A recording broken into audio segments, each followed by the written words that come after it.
It's a gloomy morning here in Seoul. Hello and welcome to Business Daily. I'm your host, Lee Ji-yoon. Before we get started, let's take a look at what you can expect from us in the latter half of our program. We take a closer look at how a potential cash injection might help or hurt the Korean economy in the face of the MERS outbreak. A special education district is coming to town, and by town we mean out of the greater Seoul area, where it will see new schools, a hospital, a park, and much more. These stories and more coming right up. The Korean government is set to announce plans to preemptively respond to the country's skyrocketing household debt sometime next month. The Bank of Korea Governor Lee Ju-yeol on Wednesday said he believes Korea's total household debt has now surpassed the 1.1 quadrillion won mark.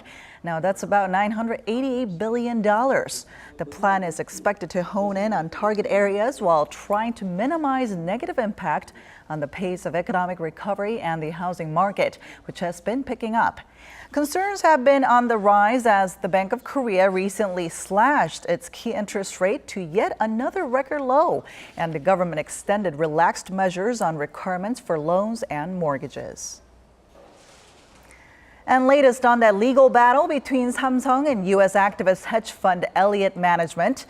Seoul court on Friday will open the first hearing on two injunctions the foreign shareholder has filed against the conglomerate's construction unit. Elliott has asked the court to block a shareholders' vote next month on the fate of Samsung C&T, which its affiliate Cheil Industries is looking to take over. The hedge fund has also argued a recent sale of the construction arm's treasury shares to a merger-friendly local manufacturer KCC should not hold sway in the final vote. The takeover has widely been viewed as a deal to ensure a smooth transition and new leadership at Samsung. Elliott has opposed the merger, calling it unfair and unlawful. Meanwhile, the U.S. Federal Reserve has decided to keep its interest rates unchanged for now, but says it's committed to a hike before the end of the year. Fed Chair Janet Yellen said on Wednesday that while no decision has been made about the exact timing, the Fed will raise the funds rate within the next several months. She also said the U.S. economy is expanding moderately and is on track to grow between 1.8% and 2% this year. As for how the U.S. economy is doing, the Fed said the speed of job gains has picked up while the unemployment rate has been holding steady. Riding on the pickup of the housing market, local governments and private contractors are joining hands to pursue a special project, building specialization housing areas out of the greater Seoul region, which currently has a population density of almost twice that of New York. Our Eunice Kim has the story.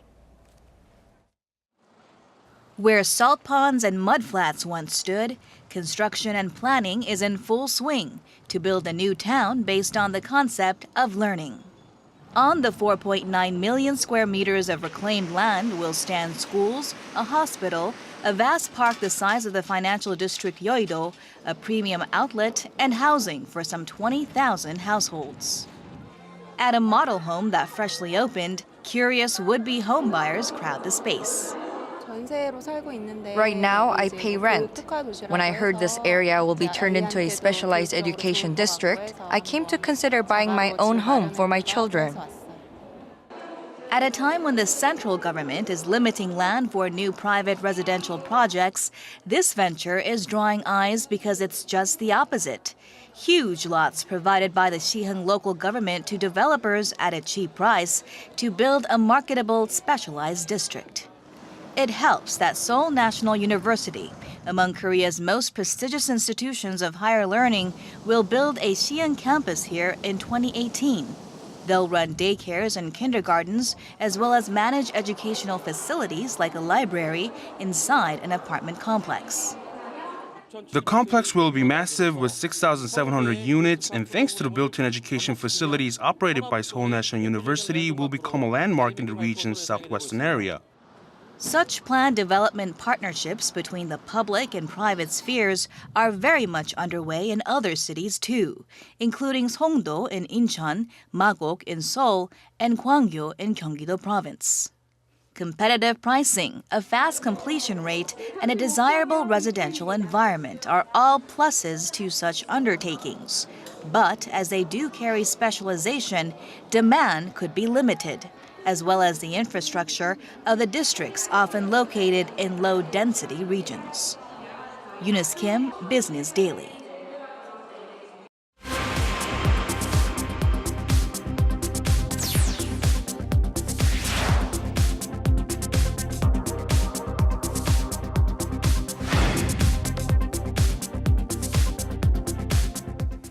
Just last week, the Bank of Korea lowered its key interest rate to a fresh low of 1.5% in the face of the Middle East respiratory syndrome, or MERS, outbreak here in the country. And now the finance ministry is weighing its options on whether to pump in more cash to cover losses from the outbreak. Some are already opposing the idea, saying it's not really the best solution. Take a look. The continuous spread of the MERS virus and growing concerns about a Greece default are some of the factors that are threatening Korea's real economy as well as its financial markets. There are also worries about the U.S. Federal Reserve's looming fund rate hike and the ramifications it will have on Korea and other economies. Faced with all this, the Bank of Korea cut its key interest rate again last week to an unprecedented low of 1.5%. And the Korean government is also weighing its options of drawing up a supplementary budget. We'll make a final decision soon after reviewing the size, legal requirements, and analyzing the overall conditions. Some say issuing an additional budget will help bolster the flagging domestic economy, but others argue the decision must be made after thorough consideration as the nation's debt exceeded $475 billion last year. With the final decision to be made before the end of this month, debate continues on what the best option is to help the Korean economy get back on track. And to tell us more about this, we're now joined by Professor Kim Se-wan of Ewha Women's University. So good to have you this morning. My pleasure to be here. All right, so Professor, let's start with what led the Korean government to consider this option of drawing up a supplementary budget. I mean, is it mainly because of the MERS outbreak and its negative effects on the Korean economy? That's correct. It means that the negative effects of the MERS has been realized, and Korean government decided to take action through expansionary policy. All right. Well, then there are some who are saying that pumping in extra cash will help the Korean economy, while others are saying that the effects may be minimal. Now, if you look at past experiences, how has past supplementary budgets helped the Korean economy? Well, in the past, we have experience with the extra budget, and that helped out the downturns of the economy. Under that situation, Korean economy has been just a little bit improved temporarily. All right. Well, now at this point, we do need to think about the size of the potential supplementary budget. What do analysts expect in terms of size? Well, it is too early to talk about the size of the extra budget because the MERS is not over yet. But recently, a private think tank estimated the size as much as over 20 trillion Korean won. Wow. And to think of the last 2009's extra budget, that was over 29 trillion Korean won. All right. So that's going to be a good benchmark. Okay. Well, I mean, there are people who are saying that we do need this to bolster the flagging Korean economy, but at the same time, there are people opposing this plan. Where are they coming from? Well, first of all, the extra budget effect is only temporarily a remedy for the economy. It doesn't last long, as we have seen before. And secondly, the budget situation of the Korean economy is not as good as before because we expect about 10 trillion Korean won shortfalls of the tax revenue. All right, well, you just talked about tax revenues falling short, and the government is going to have to likely to use government bonds, issue more government bonds in order to cover the cost for the supplementary budget. Experts are concerned that this could further pose problems in terms of fiscal balance. What's your thought on this? Yes, our accumulated government budget size is about 40% of the total GDP, which is not bad compared to other OECD member countries. But the the point is the budget, the debt size is increasing quickly.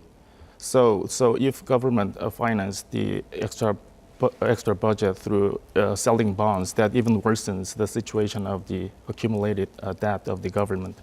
All right. Well, but then even if the government decides to draw up the supplementary budget within this month, like the Finance Minister Choi Kyung-won said earlier, it would still need to pass the National Assembly, right? Then how do you think the Parliament will deal with this? Well, I think both parties will agree on extra budget bill.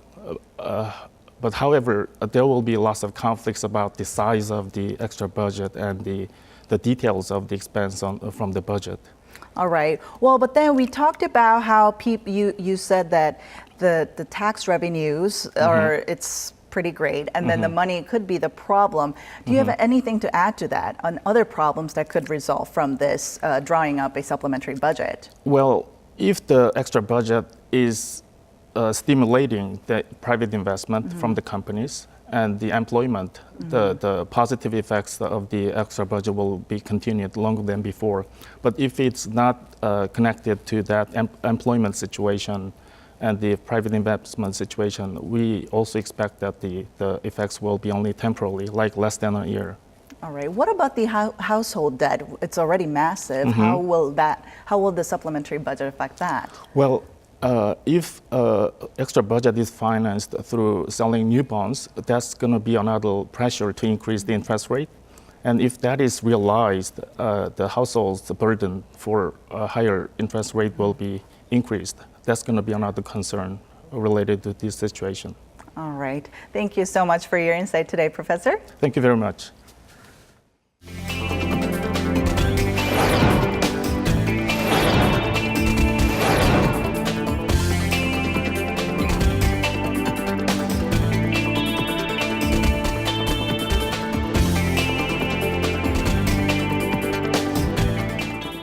And that wraps it up for today's edition of Business Daily. We'll be back tomorrow at the same time, same place, so don't forget to tune in then. Thanks for watching and have a great day.